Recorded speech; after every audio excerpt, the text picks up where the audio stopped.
Thank you for this kind introduction, and thank you very much also for the invitation to come here. It is a great experience and I enjoyed it very much. Actually, this week, as far as I can see, was dedicated to the cyber universe, more or less, and related to this background, talking about books seems slightly anachronistic. I therefore decided to construct a small link by starting with some plain and simple and not very original statements just to warm up. First, books are reading machines. Second, book structures organize knowledge and influence its users. Third, dictionaries and encyclopedias reflect and shape knowledge cultures, and they are related to distinct and specific concepts of knowledge. Fourth, alphabetical structures foster specific strategies of reading books and processing information. And fifth, as the basic structure of dictionaries, they establish textual networks that anticipate digital hypertext and suggest a net-shaped knowledge. And now I'm coming to my main topic, lexicographic writing in literature. Maybe a little bit, because I displace it. Yeah, a little bit. Yes. In Bochum, you always have to put him here, but yes, I think it's better. For centuries, the text form of the dictionary has been used as a model for literary writing. One might already regard artificial word lists as compiled by Rabelais and by Mannerist writers as a kind of dictionary, which is here included into a broader context. Literary dictionaries, in a stricter sense, emerge in the 18th century when language, words, and the usage of words are focused on critically. The German satirist Gottlieb Wilhelm Rabener conceived of a satirical German dictionary, Deutsches Wörterbuch, whose entries would be dedicated to selected words, and he wrote only a few entries as model texts.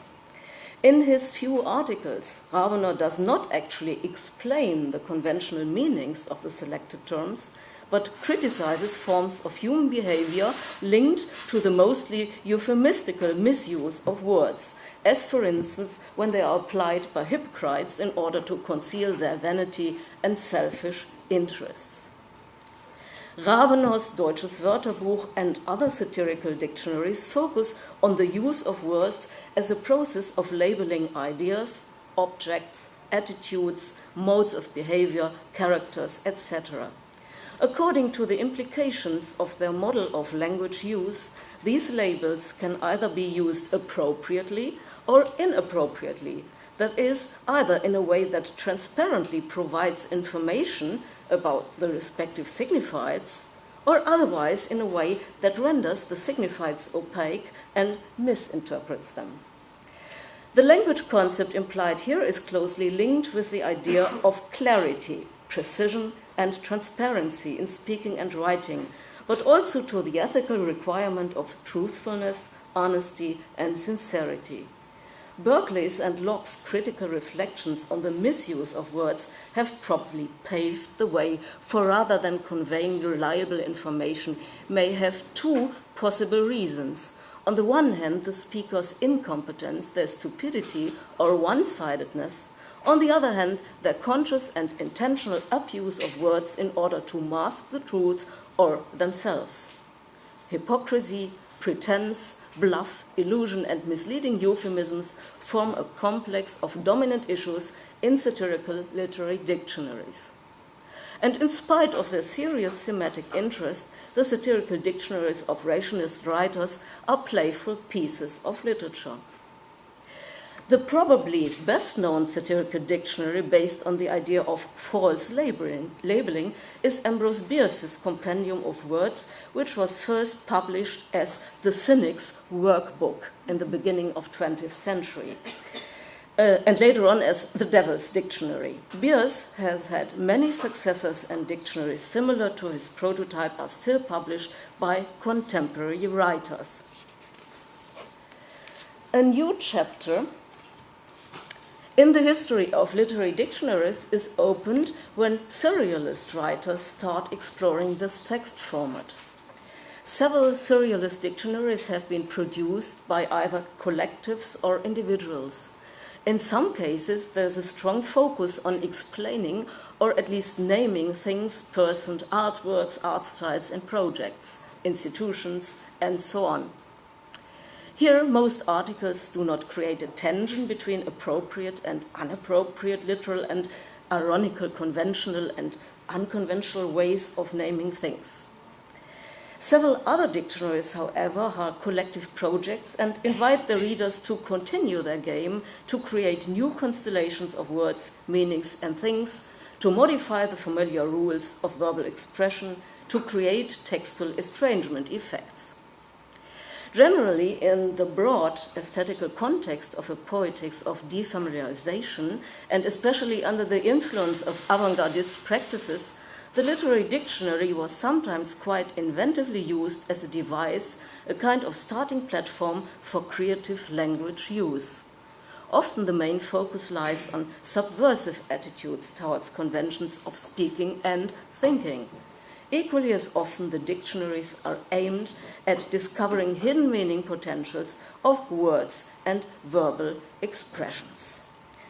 The alternative dictionary may even be regarded as the very metonymy of poetic writing itself, and under various preconditions and with different emphasis, authors such as Michel Léris, Francis Ponge, and Michel Tournier explore existing dictionaries, but also the dictionary form as such, as a device for poetic writing.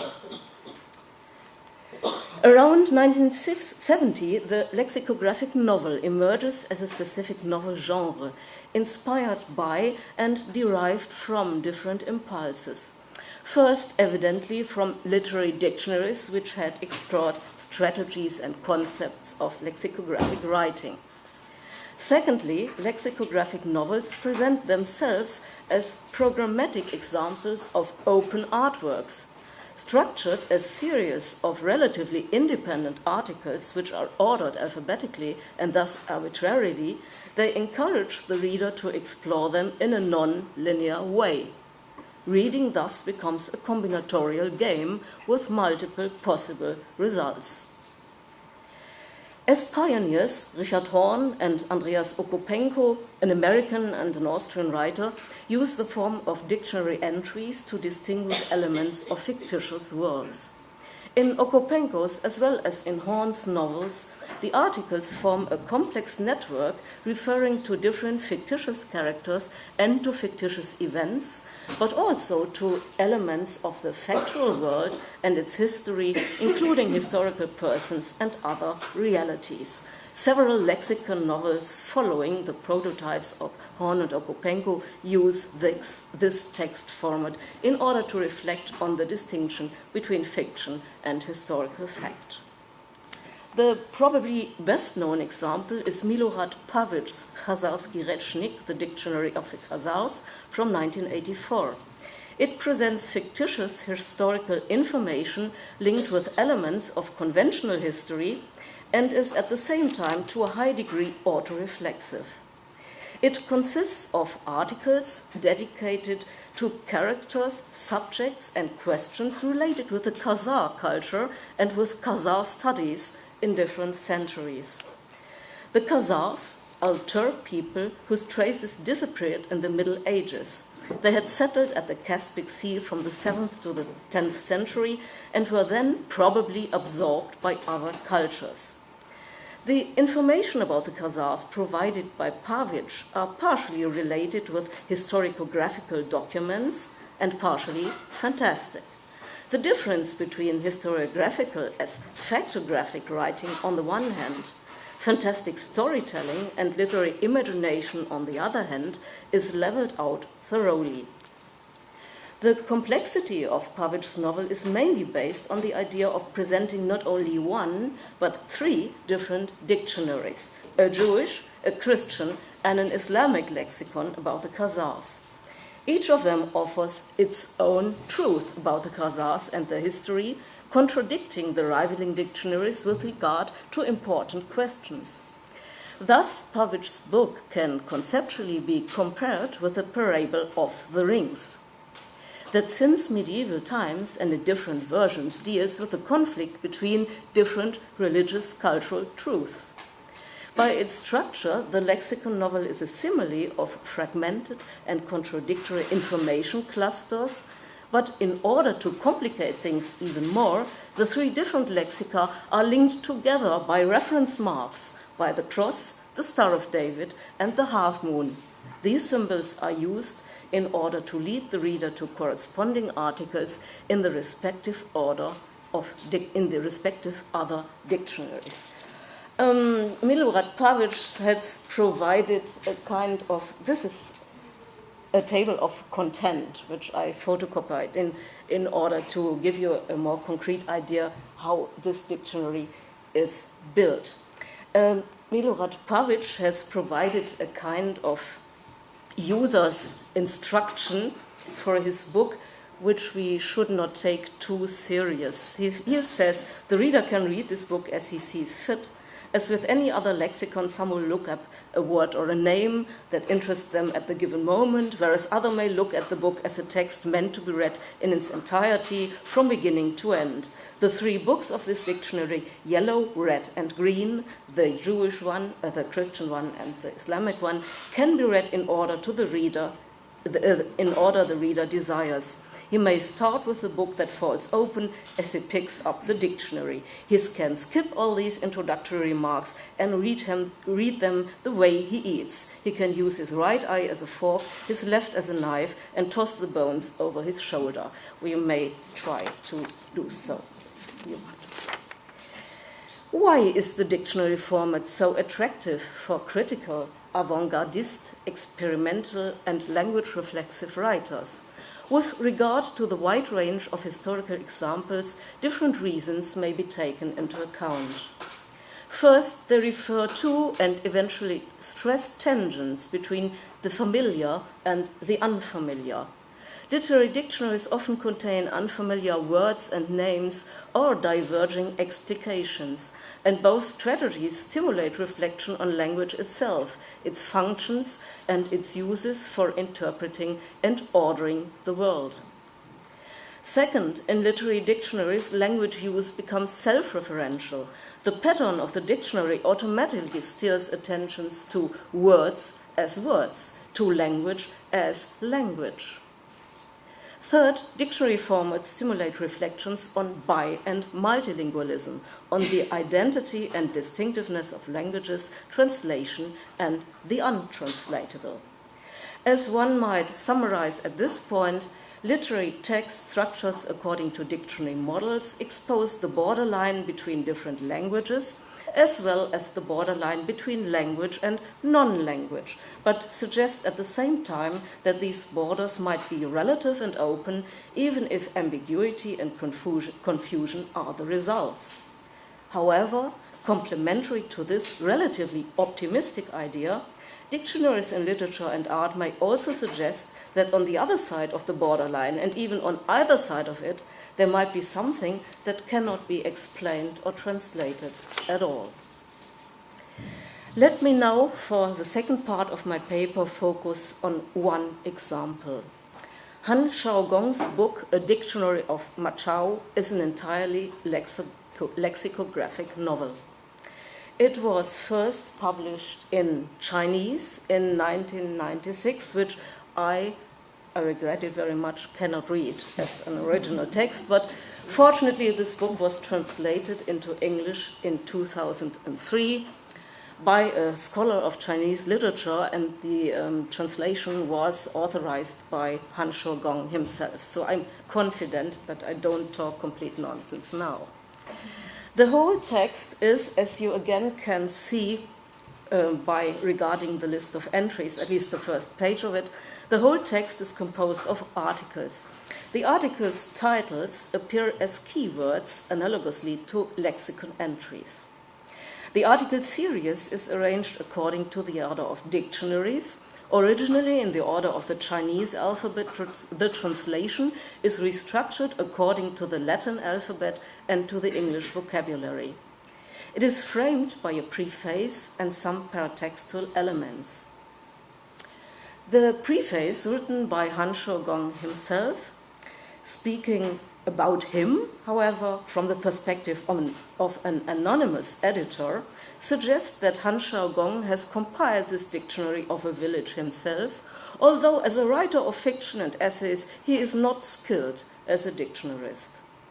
By alluding to a fictitious process of research-based compilation, the framing text turns into a piece of fiction itself. This novel is based on notes the author himself actually collected during the years he spent in the southern Chinese province Hunan. Mainly based on personal observations, his book portrays the concrete reality of a historical world, but also includes references to objects of popular religious belief, myth, legends, and superstition. A list of entries at the novel's beginning takes over the function of the novel's table of contents. The listed keywords form the chapter's titles.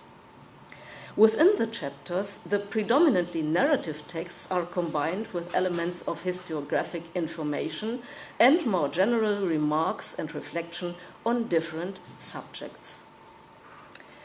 In his more than 100 articles, Han's dictionary describes the fictitious southern Chinese village Machao, its history and inhabitants, its customs, and especially its communication practices.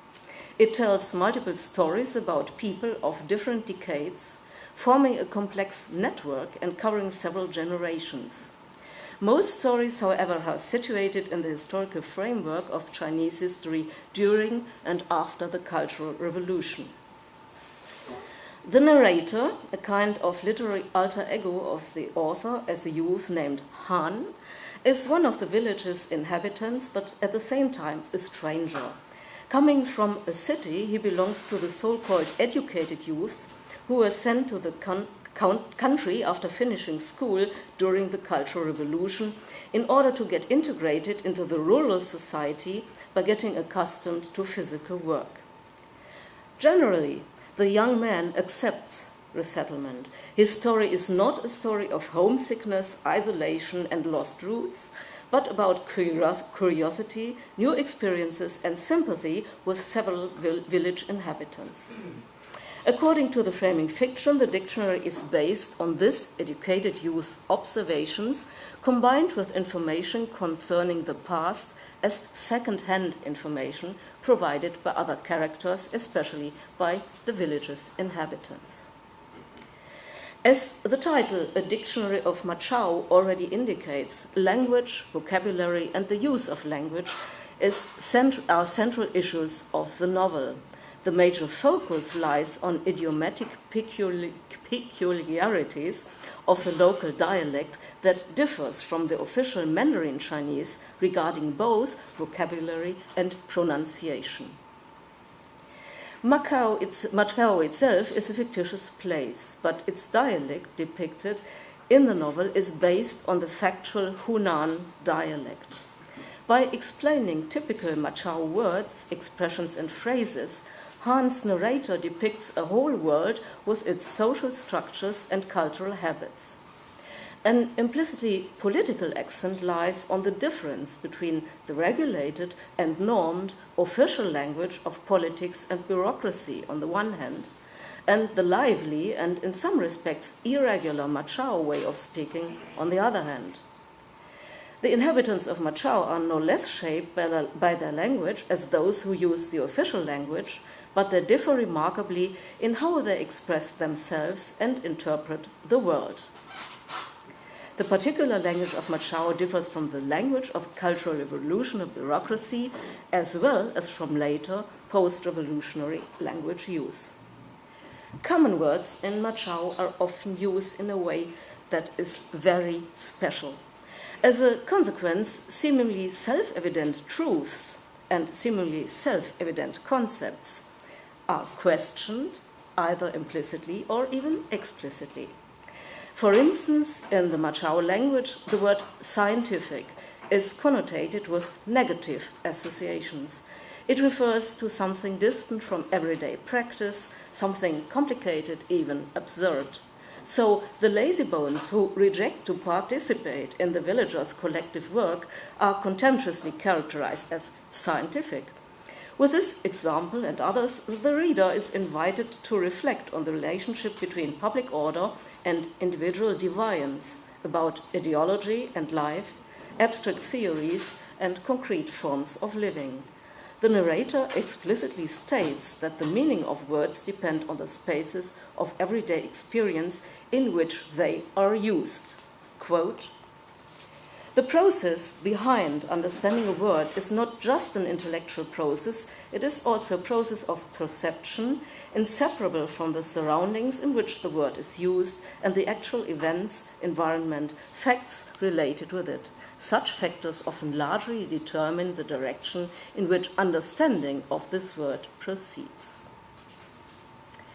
Due to the local history of semantics, the word awakened in Machao language also expresses something different from usual and conventional meanings. For the villagers, awakened people are odd, crazy, or stupid. As the narrator explains, more than 2,000 years ago, rebels against the established order of things who paid for this rejection with their lives were characterized as awakened with reference to their pretended deeper insights.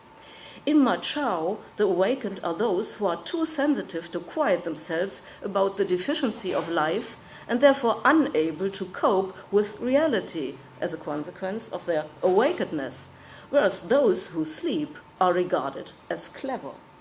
Directly opposed to normal understanding and standardized Chinese thinking, this pair of antonyms exchanges places when their meanings were extended in Machao. As Machao people see it, regaining consciousness is stupid, while sleeping is in fact clever. A strong thematic accent lies on the distinction between the general and the specific, the official and the private, general regulations, also of language, and specific cases, common ideology and concrete experience. Machao is a relatively remote place where the culturally dominant Mandarin Chinese and especially the official language of the Cultural Revolution lose their shaping influence on collective life. From this point of view, the provincial space might be regarded as an enclave resisting centralist authorities, unification tendencies, and the extinction of regional traditions. But in this novel, Machao and its language are not idealized, as the article about Little Big Brother, etc., illustrates. I will tell you what it is about. In Machao language, there is no specific word for sisters and for other female relatives. Women do not even have proper names, or at least they are usually not called by these names. On the contrary, they are designated by combining the terms for the respective male relatives with the adjective little. Little big brother is the term for elder sisters. Younger sisters are called little brother. Thus, as the narrator explains, women are not only deprived of their identification as something special, which would be more than just a derivation of the male, their linguistic derivation is also associated with diminution, with a secondary existence, and with social inferiority. In this context, the narrator remarks, I read this quotation, "Language, it seems, is never absolutely objective or neutral. A linguistic space will always be distorted under the influence of a particular set of beliefs. Bearing in mind the namelessness of females, it's easy to draw further conclusions about their social status around here. It's easy to understand why they always bound their chests flat, harboring a deep-felt fear and shame that sprang from the status as females. To be given a name is a right of life, the product of love and respect. People always give names to pampered pets like Kitty or Lulu. It's only the names of criminals that have been usually ignored and replaced by numbers. Those who we deem nameless vermin are those whose names have no function in public life or are used with such infrequence that they become erased." And this is the case with most of the females in Machao.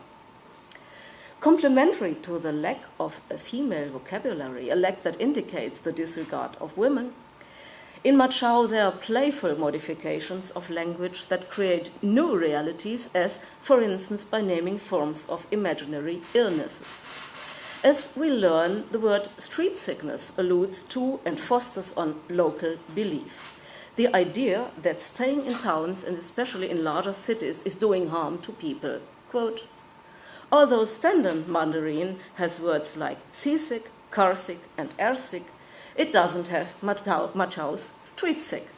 Street sickness was an illness with symptoms similar to seasickness, but which struck sufferers instead on city streets, causing greenness of face, blurred eyesight and hearing, loss of appetite, insomnia, absent-mindedness, apathy, weakness, shortness of breath, and so on. A whole swath of quacks in Machau had special decoction prescriptions for curing street sickness. Street sickness is an imaginary disease to which village people, unaccustomed to streets, fall victim for the time they spend in the unfamiliar city space. But the term street sickness, invented as an analogy to seasickness, is not just a label for such uneasy feelings. It literally creates these feelings, as it suggests the existence of such a malady. Examples like this highlight the power of language to modify the ways in which speakers explore the world. Playing with words, as for instance inventing new expressions in analogy to already existing ones, means playing with the world experienced and with the self experienced, including his or her somatic conditions. Language, as Hans says, isn't something to be sneezed at. It's a dangerous thing we need to defend ourselves against and handle with respect. Language is a kind of incantation. A dictionary is a kind of Pandora's box capable of releasing 100,000 spirits and demons. Let me come to an end. In his afterword, the author, Han Shou-gong, explicitly stresses the individuality of all language use and the necessity to regard it as individual. As he says, strictly speaking, what we might term a common language will forever remain a distant human objective.